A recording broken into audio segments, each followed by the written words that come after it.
Assalamualaikum warahmatullahi wabarakatuh. Halo teman-teman, welcome to my channel. Bertemu lagi dengan saya Muhammad Afif. Hari ini kita akan membahas seputar tentang logika fuzzy. Ya, logika fuzzy. Sebelum lanjut, dukung channel ini dengan cara like, comment, dan subscribe. Mari kita mulai. Hari ini kita akan membahas tentang logika fuzzy. Apa saja sih Kak yang bisa kita pelajari dari logika fuzzy? Hari ini kita akan mempelajari 8 subbab, yaitu yang pertama, sejarah logika fuzzy. Yang kedua, definisi logika fuzzy. Yang ketiga, aplikasi logika fuzzy. Yang keempat, alasan penggunaan logika fuzzy. Yang kelima, arsitektur dari logika fuzzy. Kemudian yang keenam, teori himpunan klasik dengan teori fuzzy set. Kemudian yang ketujuh yaitu fungsi keanggotaan. Dan yang terakhir yaitu keuntungan dan kerugian dari logika fuzzy. Pertama, kita akan membahas tentang sejarah dari logika fuzzy. Bagaimanakah sejarah dari logika fuzzy? Nah, sejarah logika fuzzy yaitu logika fuzzy telah dipelajari sejak tahun 1920-an. Namun, istilah logika fuzzy ini pertama kali digunakan pada tahun 1965 oleh Profesor Lotfi Azadeh. Beliau seorang profesor di UC Berkeley di California. Beliau mengamati bahwa logika komputer tidak mampu memanipulasi data yang mewakili ide manusia yang subjektif atau tidak jelas. Pada tahun 1965 sampai sekarang dan kedepannya terdapat pengembangan dari logika fuzzy. Pada tahun 1965 mulai dipresentasikannya paper seminar yaitu logika fuzzy oleh Profesor Lotfi Zadeh menetapkan dasar dari teori set fuzzy. Pada tahun 1970, aplikasi pertama dari logika fuzzy itu diterapkan di teknik kontrol di kawasan Eropa. Pada tahun 1975, pengantar logika fuzzy di Jepang.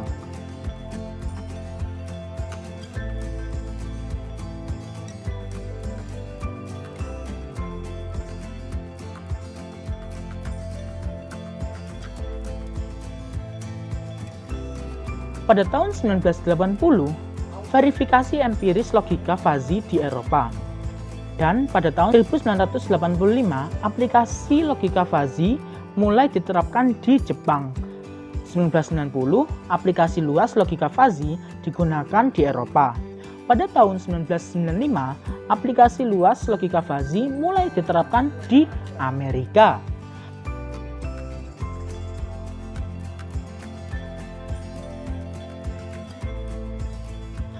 Kemudian pada tahun 2000, logika fuzzy menjadi teknologi standar dan juga diterapkan dalam analisis sinyal data dan sensor. Penerapan logika fuzzy dalam bisnis dan keuangan. Sampai sekarang, logika fuzzy sudah menjadi teknik standar untuk menentukan kontrol multivariabel. Apa kalian tahu definisi dari logika fuzzy? Logika fuzzy adalah logika samar atau logika kabur. Logika fuzzy menirukan bagaimana cara manusia mengambil keputusan dengan kemampuannya bekerja dari data yang samar dan menemukan penyelesaian yang tepat. Penalaran logika fuzzy menyerupai penalaran manusia dalam mengambil keputusan, melibatkan kemungkinan-kemungkinan yang terjadi di antara ya atau tidak, 0 atau 1, hitam atau putih.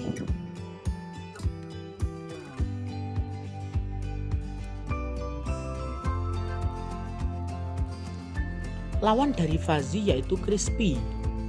Fuzzy yang artinya tidak jelas atau kabur, lawannya yaitu crispy, jelas atau tegas. Misal, apakah hari ini cerah? Kalau logika crispy, jawabannya yaitu ya atau tidak, atau 1 atau 0. 1 atau 0 itu termasuk dalam logika boolean. Sedangkan kalau logika fazi, misalnya, apakah hari ini cerah? Terdapat banyak kemungkinan. Misalnya, kemungkinan besar iya, mungkin cerah, atau kemungkinan kecil cerah. Kemungkinan-kemungkinan inilah yang dinamakan logika fazi, yaitu adanya rentang nilai di antara 0 dan 1. Apa bedanya teori himpunan klasik dengan fuzzy set? Apa kalian tahu? Teori himpunan klasik dengan teori fuzzy set. Teori himpunan klasik sering disebut dengan himpunan crispy, yaitu kumpulan elemen yang berhingga atau tidak berhingga milik dari himpunan tertentu yang disebut semesta pembicaraan. Misal, ada sebuah lingkaran, yaitu lingkaran A. Apabila objek berada di lingkaran A ini, maka dia termasuk dalam himpunan A.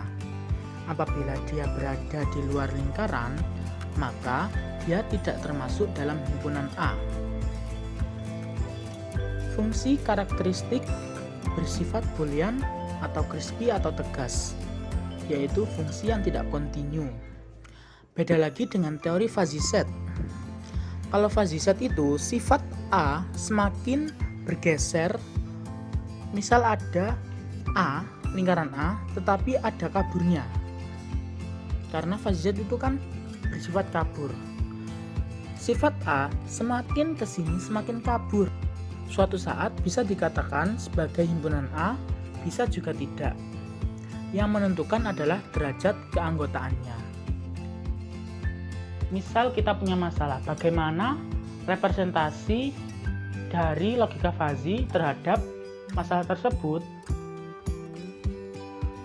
Representasi logika fuzzy yaitu nilai fuzzy tidak hanya 0 dan 1, akan tetapi yaitu rentang nilai antara 0 sampai dengan 1. Misal, gini, ada 3 kemungkinan, yaitu lapar, biasa, dan kenyang. Nah, itu rentang nilainya akan dibagi dengan 3 kelompok atau wilayah, sehingga 1 dibagi 3, seperti itu. Di dalam kehidupan sehari-hari, kita dapat mengaplikasikan logika fuzzy dalam kehidupan sehari-hari.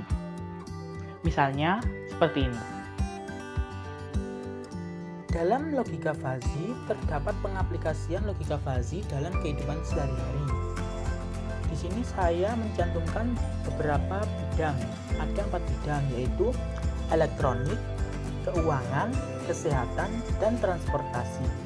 Dalam bidang elektronik, yaitu kontrol exposure otomatis di kamera video, mengatur kelembaban suhu kamar, mengatur sistem pendingin ruangan, mengatur waktu mesin cuci.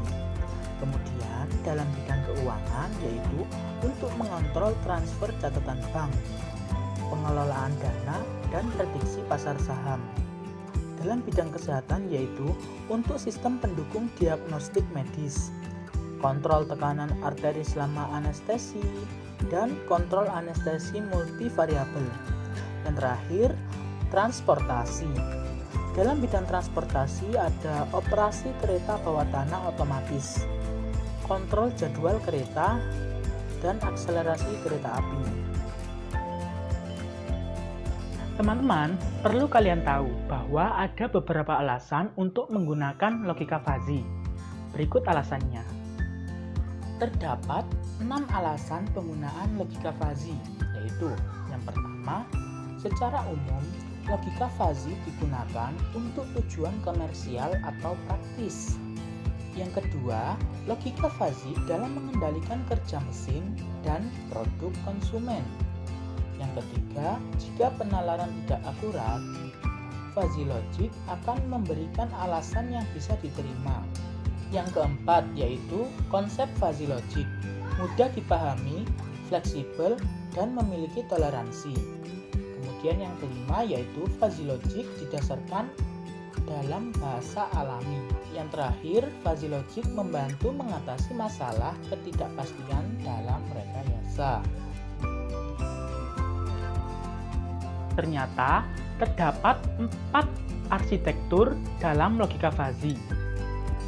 Terdapat 4 bagian utama dalam arsitektur logika fuzzy. Yang pertama yaitu aturan atau rules. Yang kedua, fazifikasi atau fuzzification. Yang ketiga, intelligence. Yang keempat, defazifikasi atau defuzzification. Pertama, yaitu aturan. Aturan berisi semua kondisi jika maka, if then, yang ditawarkan oleh para ahli untuk mengendalikan sistem pengendalian keputusan. Pembaharuan terkini dalam teori fuzzy menyediakan metode efektif yang berbeda untuk desain dan penyedalan dan pengontrolan fuzzy. Fuzzifikasi, kemudian langkah kedua yaitu fazifikasi. Fazifikasi adalah langkah kita untuk mengubah input crispy menjadi set input fuzzy.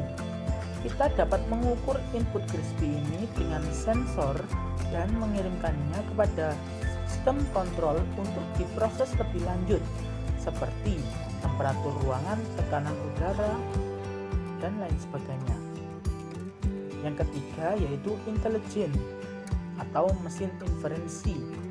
Kita menentukan tingkat kecocokan antara input fuzzy tadi dengan aturan yang tadi. Kita menentukan kecocokan antara set input fuzzy dengan aturan yang sudah ditentukan tadi berdasarkan skala persentase. Setelah itu, aturan yang diterapkan tadi digabungkan dengan mengembangkan tindakan kontrolnya.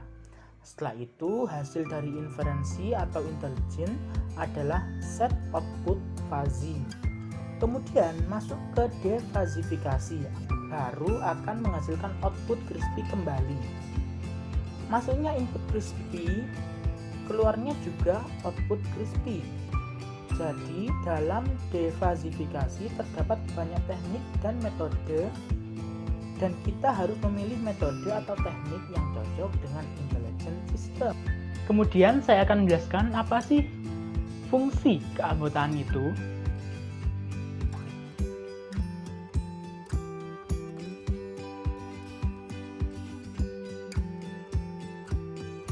Fungsi keanggotaan adalah grafik yang menentukan bagaimana setiap titik dalam ruang input dipetakan ke nilai keanggotaan antara 0 dan 1. Ini memungkinkan kita untuk mengukur istilah linguistik dan mewakili himpunan fuzzy secara grafis. Misal, keanggotaan untuk himpunan fuzzy A pada semesta pembicaraan X ke himpunan fuzzy A. Sumbu X mewakili semesta pembicaraan, sumbu Y mewakili derajat keanggotaan dalam interval antara 0 dan 1. Teman-teman, di dalam logika fuzzy tersebut terdapat banyak sekali contoh-contoh yang dapat kita ambil dalam kehidupan sehari-hari. Misalnya, contoh dari fungsi keanggotaan.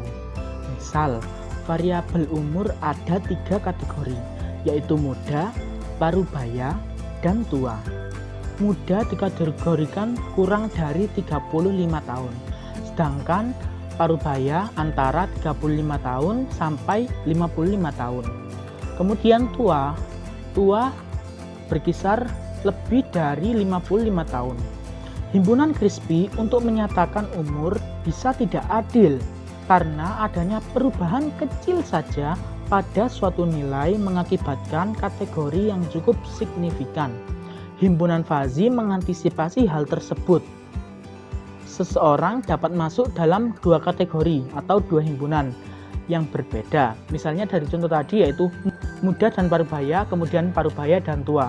Kalau muda dengan tua tidak bisa karena jaraknya terlalu jauh. Sedangkan hanya terdapat 2 kemungkinan saja. Teman-teman, di dalam logika fuzzy terdapat sejumlah keuntungan dan kerugian yang dapat kita ambil dari logika fuzzy tersebut. Yang pertama yaitu keuntungan. Ada beberapa keuntungan, diantaranya struktur sistem logika fuzzy mudah untuk dimengerti. Logika fuzzy banyak digunakan untuk tujuan komersial dan praktis. Logika fuzzy membantu mengendalikan mesin pada produk konsumen. Logika fuzzy membantu menghadapi ketidakpastian dalam rekayasa.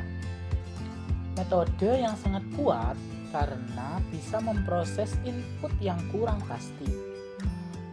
Kemudian, dalam memprogram kembali dalam situasi ketika sensor umpan balik berhenti bekerja.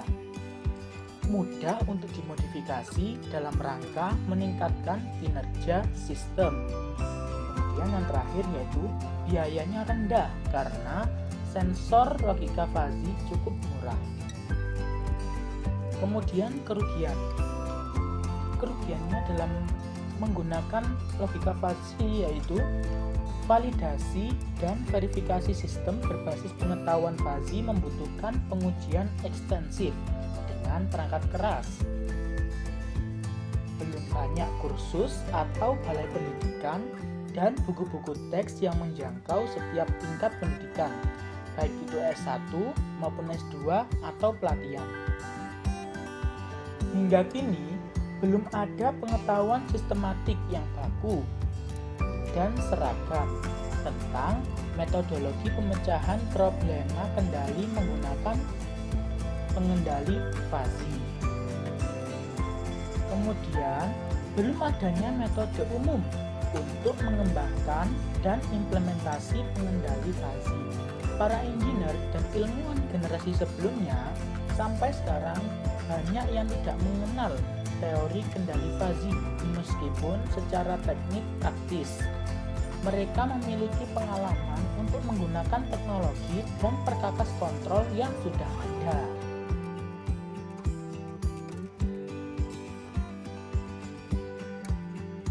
Sekian penjelasan dari saya. Apabila teman-teman ada pertanyaan atau saran atau kritik, boleh komen-komen di bawah. Terima kasih. Assalamualaikum warahmatullahi wabarakatuh. See you.